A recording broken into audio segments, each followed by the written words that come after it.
कम से कम काम तो कर रहे हैं। पवन सिंह जी अपने कर्तव्य का निर्वहन कर रहे हैं, मोदी जी की तरह जुमलाबाजी नहीं कर रहे हैं। और अगर वो कहे आरजेडी के बारे में तो बात बिल्कुल सही है, लालू बिना चालू ये बिहार ना हुई। मनीष कश्यप है ना, जो कुछ दिन पहले, जो 2 साल पहले बोलता था कि मोदी बिहार में कुछ नहीं किया है, बिहार में कुछ नहीं किया है, आज मोदी जी उसको कौन सुइया दे दिया है जब मोदी जी सब कुछ कर दिया। माध्यम से सरकार की खामियों को दिखाया, लगता था कि कुछ करेगा बिहार में आके, पर वो तो मोदी जी की गोद में जाके बैठ गया। बिहार का बेटा तो बिहार में ही रहेगा ना, गुजरात थोड़ी जाएगा। और काराकाट की जनता हमें चुनाव जिता के लोकसभा में भेजेगी। जो हमारा तनख्वाह होगा लोकसभा का वो मैं नहीं लूंगा। यही नहीं, कभी निर्दयी लड़ते हैं, कभी उधर से, मतलब उसका कोई अथी नहीं। जैसे पलटू चाचा है, इसका कोई ठिकाना नहीं है, कभी किधर जाते कभी जाते, वैसे मनीष कश्यप। नमस्कार, द सोशल न्यूज में स्वागत है। जिस तरह से पवन सिंह ने एक बयान दिया है कि आरजेडी की ही सरकार बननी चाहिए, तो ये क्या माहौल हो रहा है बिहार में? देखिए, बिहार में माहौल बिल्कुल सही और चकाचक है और चौचक माहौल है। पवन सिंह भी तो आरजेडी को सपोर्ट कर रहे हैं अभी। देखिए, सारे लोग अब समझ गए हैं भाजपाइयों की नीतियों को। ये लोग जो है मतलब खुद ही में खुश रहना चाहते हैं। ये लोग चाहते हैं कि सिर्फ जयशाह का परिवार बढ़े और मोगली जी का परिवार बढ़े, बाकी लोगों का परिवार नहीं बढ़े। तो इन लोगों को न विकास से मतलब है। क्या ये बीजेपी की चाल हो सकती है, जिस तरह से पवन सिंह को शामिल किया? पवन सिंह बोल रहे हैं पवन सिंह को छलने का काम किया है भाजपा ने। पवन सिंह जी को छलने का काम किया है। इतने अच्छे व्यक्ति हैं पवन सिंह, बताइए, काराकाट से उनको टिकट नहीं दिया, निर्दलीय लड़ रहे हैं चुनाव। निर्दलीय भी लड़ रहे हैं तो माहौल बनाए हुए। सही बात है, पवन जी के एक स्टेटमेंट से मैं बिल्कुल सहमत हूं। पवन सिंह जी ने कहा है परसों ही कि काराकाट को पहले लोग जानता भी नहीं था, और अभी देखिए मेरे यहाँ सिर्फ चुनाव लड़ने से लगातार हेलीकॉप्टर पे हेलीकॉप्टर उतर रहा है। मतलब राष्ट्रीय नेता तक यहाँ आ रहे हैं, मोदी जी आ रहे हैं, नीतीश जी आ रहे हैं, नड्डा, अमित शाह, सब कोई आ रहा है यहाँ। काराकाट में पहले ही लोग जाते थे, नहीं जाते थे। तो पवन सिंह सही में आदमी तो है, दम है बंदे में, और बंदा कह रहा है तो बिल्कुल सही बात कह रहा है। आरजेडी जरूर है बिहार, जरूरी है बिहार के लिए। तो क्या लग रहा है, जिस तरह से विपक्ष दावे कर रही है कि हार रहे हैं पवन सिंह? देखिए, दावा करना नहीं करना वो अलग चीज है, जीत हार अलग चीज है। और दिनकर जी की एक लाइन थी ना कि ना हार में ना जीत में किंचित नहीं भयभीत में, कर्तव्य पथ पर जो मिला यह भी सही वह भी सही। कम से कम काम तो कर रहे हैं पवन सिंह जी, अपने कर्तव्य का निर्वहन कर रहे हैं, मोदी जी की तरह जुमलाबाजी नहीं कर रहे हैं। और अगर वो कहे आरजेडी के बारे में तो बात बिल्कुल सही है, लालू बिना चालू ये बिहार ना हुई। और जिस तरह से मनीष कश्यप शामिल हो चुके हैं बीजेपी में, क्या जीतने के बाद पवन सिंह भी शामिल हो सकते हैं क्या? अरे गजब, मनीष कश्यप, मनीष कश्यप, मनीष कश्यप, मनीष कश्यप। कौन है ये मनीष कश्यप? कौन है? सन ऑफ बिहार है भैया। चंदा चोर है, चंदा चोर है, गली गली में शोर है, भाजपा चंदा चोर है। और ये भी भाजपा में मिल गया है। और निर्दलीय जब चुनाव लड़ रहा था ना साहब, तो 11-11 रुपए का चंदा लिया था सैकड़ों हजारों लोगों से। तो ये चंदा लौटाया कि नहीं लौटाया, पहले ही बात बताइए हमको। जब अभी तो बीजेपी में शामिल हुए तो विकास करने के चंदा लौटाएगा कि नहीं लौटाएगा जो 11-11 रुपया सबसे लिया है? सब कुछ होगा 24 के बाद भैया। 24 के बाद ही चंदा देगा, तो सूद के साथ देगा? सूद भी चाहिए हमको। चंदा चंदा लिया, लौटा देगा। उसके पास की लिखा हुआ पड़ी है कि कौन कितना दिया है चंदा, किस अनुसार से चंदा लौटाएगा। किस अनुसार से चंदा मांगा है, वही तो किस अनुसार से चंदा? अरे वही मनीष कश्यप है ना, जो कुछ दिन पहले, जो 2 साल पहले बोलता था कि मोदी बिहार में कुछ नहीं किया है, बिहार में कुछ नहीं किया है, आज मोदी जी उसको कौन सुइया दे दिया है जब मोदी जी सब कुछ कर दिया है।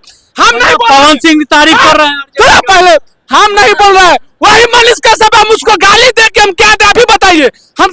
हम गाली देने वाले लोग नहीं है, लेकिन वो गाली सुनने वाला काम क्या है? वही मनीष कश्यप बोल रहा है मोदी बिहार में कुछ नहीं किया, उसी के चैनल पे वीडियो है, उसी का चेहरा है। और आज मनीष कश्यप को मोदी जी क्या डाल दिया है, कौन सा सुइया दे दिया है जो आप सब नजर पड़ रहा है?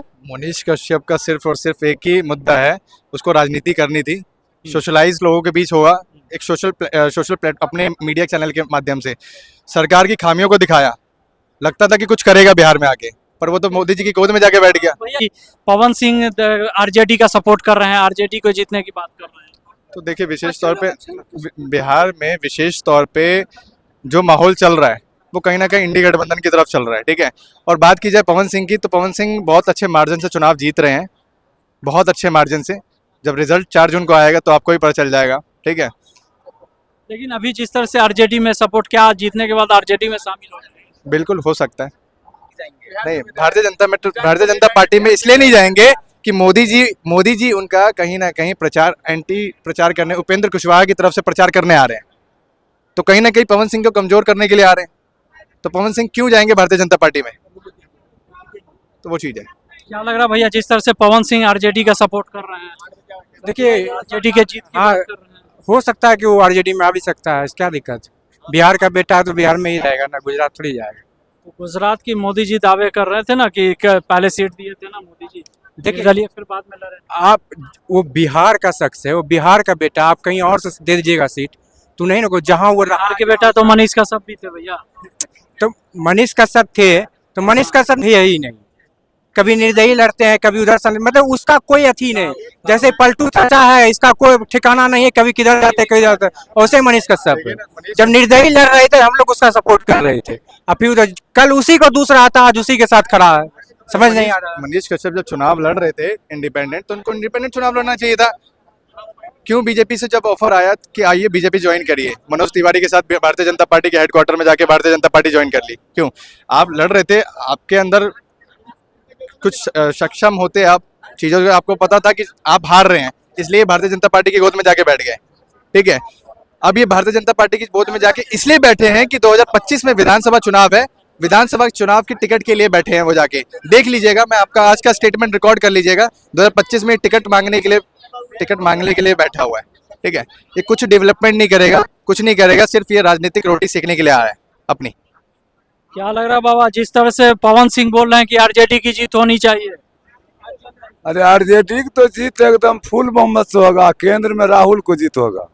पवन सिंह शामिल हो जाएंगे आरजेडी में? नहीं, हमारा विश्वास नहीं है, किधर वो जाएगा कहना मुश्किल है। अब बोल रहे हैं अभी की जीत रहे हैं। बस आरजेडी जिंदाबाद, लालू प्रसाद जिंदाबाद, और कोई पार्टी का गारंटी नहीं है। क्या जिस तरह से पवन सिंह बोल रहे हैं कि आरजेडी में की जीत होनी चाहिए? आज आपका मेन यही वीडियो था कि जो पवन सिंह ने आज कहा है कि तेजस्वी सरकार इंडिया की चाहिए, तो इंडिया गठबंधन की सरकार बनने जा रही है। और पवन सिंह ने जो ऐलान आज किया है, 1 जून को मतदान होना है, उनके जो भी चाहने वाले हैं, सपोर्टर हैं लाखों में, वो तमाम उनके कहने के बाद इंडिया गठबंधन में जुड़ गए और इंडिया गठबंधन के लिए वोट करेंगे। दूसरा कि पवन सिंह ने आज से 2 दिन पहले उन्होंने कहा था काराकाट की जनता से कि जब हमें कामयाबी मिलेगी और काराकाट की जनता हमें चुनाव जिता के लोकसभा में भेजेगी, जो हमारा तनख्वाह होगा लोकसभा का वो मैं नहीं लूंगा, काराकाट की जनता पर वो पैसा मैं खर्च करूंगा। तो उन्होंने लिखित बोला कि हम देने के लिए तैयार हैं। विपक्ष तो दावे कर रहा है कि हार रहे हैं पवन सिंह। पवन सिंह की आंधी है, पवन नहीं है, आंधी है, देश का दूसरा गांधी है। लोकतंत्र में सबका राइट होता है इलेक्शन लड़ने का। पवन सिंह के साथ जिस तरह से भाजपा वाले ने गद्दारी किया, अब बताइए, उनको आसनसोल भेज दिया और वो चाह रहे थे बिहार से लड़ने के लिए, काराकाट लोकसभा क्षेत्र से, उनको टिकट नहीं दिया और बरगदा के मनीष कश्यप के तरह रखा। मगर पवन सिंह एक सुपर स्टार है भोजपुरी के, वो सभी लोगों को परखते हैं और जानते हैं, एक राजनेता है, उनको सभी लोगों का मालूम है कि कब क्या करना चाहिए, नहीं करना चाहिए। उन्होंने डिसीजन लिया, काराकाट से निर्दलीय उम्मीदवार हो गए। आज वहां जनता उनके लिए सड़कों पर उतर गई है और उनके लिए वोट करने जा रही है और वो जीत के करीब है। 4 जून को जो जीत कर आएंगे वो इंडिया गठबंधन के सपोर्ट में लोकसभा में खड़े होंगे और एक अच्छी सरकार के लिए, एक नए प्रधानमंत्री के लिए जो देश के लिए डेवलपमेंट का बात करता होगा उसके साथ खड़े होंगे।